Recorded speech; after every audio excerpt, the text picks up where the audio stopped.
Salut tout le monde, c'est Pierre-Luc pour la Minute de Marketing. Aujourd'hui, une question qui me revient souvent, c'est comment avoir une meilleure position dans Google Maps?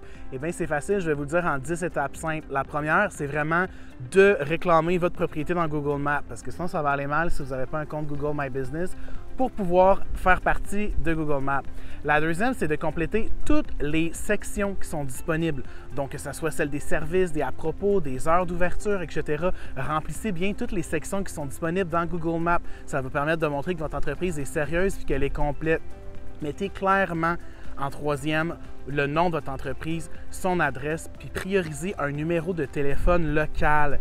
Google Maps, c'est un outil que la géolocalisation, la proximité entre vous et les internautes est super importante. Donc, un numéro de téléphone qui est vraiment, qui est local, en fait, qui est de la région, c'est vraiment un élément clé qui est vraiment important.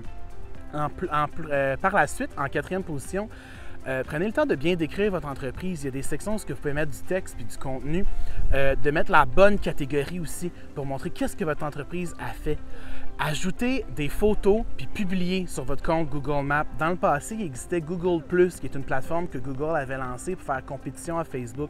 Ça n'a pas fonctionné, mais cependant, dans Google My Business, maintenant, vous pouvez aller publier des choses. Vous pouvez faire des posts dans votre compte de Google My Business. Annoncez vos nouveaux produits, vos services, le menu de votre restaurant, vos promotions estivales, peu importe. Allez-y, mettez du contenu, ça génère du trafic puis ça génère des vues. Essayez en sixième position d'obtenir le plus de Google Review possible. Des entreprises qui ont beaucoup de reviews, tant négatifs que positifs, ça démontre quand même qu'il y a du monde qui y va, qu'il y a de l'achalandage, puis ça va dire à Google que vous êtes une bonne entreprise à montrer puis à référer dans Google Maps lorsqu'on va chercher des mots-clés qui sont reliés à votre entreprise. La septième chose à faire, c'est vraiment assurer qu'il n'y a pas des doublons.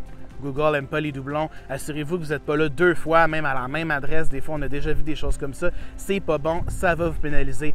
En huitième, le site web sur lequel que ça va rediriger quand on va cliquer dans Google Maps, c'est important. Assurez-vous qu'il soit responsive. La majorité des gens ils utilisent Google Maps sur leur téléphone. Donc, c'est vraiment important que votre site web soit adapté pour un téléphone parce que sinon, Google ne va pas suggérer votre entreprise dans Google Maps. La neuvième, bien évidemment, c'est de cibler les bons mots-clés. Donc, d'utiliser des mots-clés qui ont vraiment un lien avec votre entreprise, puis le listing que vous recherchez en fait dans Google Maps, que ce soit pour un endroit, un restaurant à proximité, un salon de coiffure, un endroit pour faire changer ses pneus, un dealer automobile. Assurez-vous que les mots-clés qui ont été utilisés dans votre site web sont également des mots-clés qui vont être cohérents avec les recherches que vous voulez apparaître dans Google Maps. Finalement, la dernière des choses que vous pourriez faire, c'est dans votre site web, pensez à inclure directement un lien, d'intégrer la carte de Google Maps où se situe votre entreprise. Il n'y a rien de plus professionnel puis de cohérent que de vous-même sur votre site web officiel d'afficher votre Google Maps. Ça va vraiment clarifier puis confirmer à Google que c'est la bonne entreprise avec le bon lien, excusez-moi. Donc, c'est 10 étapes faciles si vous voulez que votre entreprise sorte dans Google Maps et qu'elle soit encore plus haute. Donc, n'hésitez pas à les utiliser. Puis sinon, on se revoit pour un autre conseil dans une autre minute marketing. Au revoir.